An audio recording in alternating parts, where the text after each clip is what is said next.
ဒီနေ့ကတော့ဝေါ်ပပါညအိတ်ခါနေ night day skin care လေးသိန်းတဲ့ဟာလေးကို view လေးရိုက်ထားတာပါ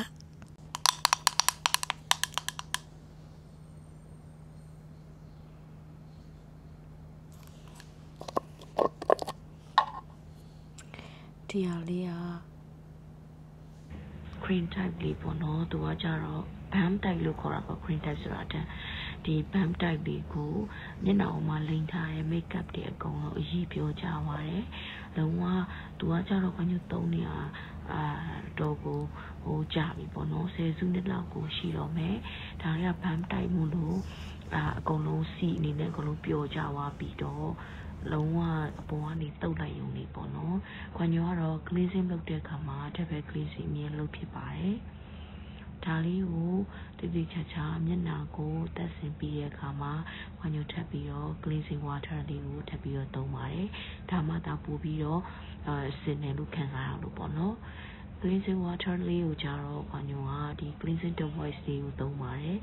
R&B ကထုတ်ထားတဲ့cleansing device ပေါ့နော်ဒါလေးကိုဒီထဲမှာထည့်ပြီးတော့သုံးပါတယ်ခုလိုမျိုးတေချာလေး cleansing လုပ်ပြီးသွားပြီဆိုတော့မျက်နှာလေးကိုတော့တက်လိုက်အောင်ပါမယ် fresh foam လေးနဲ့ပါမျက်နှာတက်ပြီးသွားပြီဆိုရင်တော့ဒီ skin care step ကိုထပ်ဆက်လိမ့်ပါမယ်ပထမဆုံးတူနာလေးကိုသုံးပါတယ်တူနာကျတော့ဂုံးနဲ့သုံးတဲ့နေလေးရှိတယ်လို့ဒီတိုင်းလက်နဲ့လိမ့်တဲ့နေလေးရှိတယ်ပေါ့နော်ပြီးသွားရင်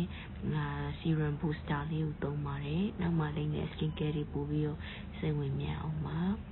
ပြီးရင်တော့ serum လေးသုံးပါတယ်။ခွန်ညောကဒီ brand တွေကို highlight မပေးတော့ပါဘူး။ဘာလို့လဲဆိုတော့ခွန်ညောကသုံးဖြစ်နေရတဲ့အစုံနေလို့ပါ။ဒါလေးတွေကိုသေချာစိတ်ဝင်အောင်လေးပါပြီးဆိုရင်တော့ခွန်ညောက moisturizer လေးကိုစပြီးတော့သုံးပါတယ်ရှင်။ moisturizer လေးကိုခွန်ညောက device လေးသုံးမှာဖြစ်တဲ့အတွက်ကြောင့်ထူထူလေးလိုက်ပြီးတော့လိမ့်လိုက်ပါတယ်။လိမ့်လိုက်ပြီးတဲ့အခါမှာစက်ကလေးကိုသုံးပြီးတော့ပြန်သုံးဖြစ်ပါတယ်အဲဒီစကားကြတော့သူကမုတ်လေးမျိုးပါတယ်ပေါ့နော်မုတ်လေးမျိုးအသေးစိတ်တော့မပြောတော့ဘူးအဲ့ဒါအရင်တော့ပြောထားပြီးသားဗီဒီယိုရှိရပေါ့နော်မီးနေရကြတော့မီးအနေနဲ့အနီရောင်ကကြတော့ဘာညိုဒီ anti aging အတွက်ထုတ်ထားပြီးတော့အပြာကြတော့ဘာညိုဝက်ချန်သမားတွေအတွက်ပေါ့နော်ဘာညိုကြတော့ဒါလေးကိုဒီချာလေးသုံးဖြစ်တယ်သူရဲ့ step လိုက်လေးပေါ့နော်ဒီချာလေးသုံးပြီးတဲ့အခါဘာညိုဒီကလေးသုံးလိုက်ပြီဆိုရင်ပို့ပြီးတော့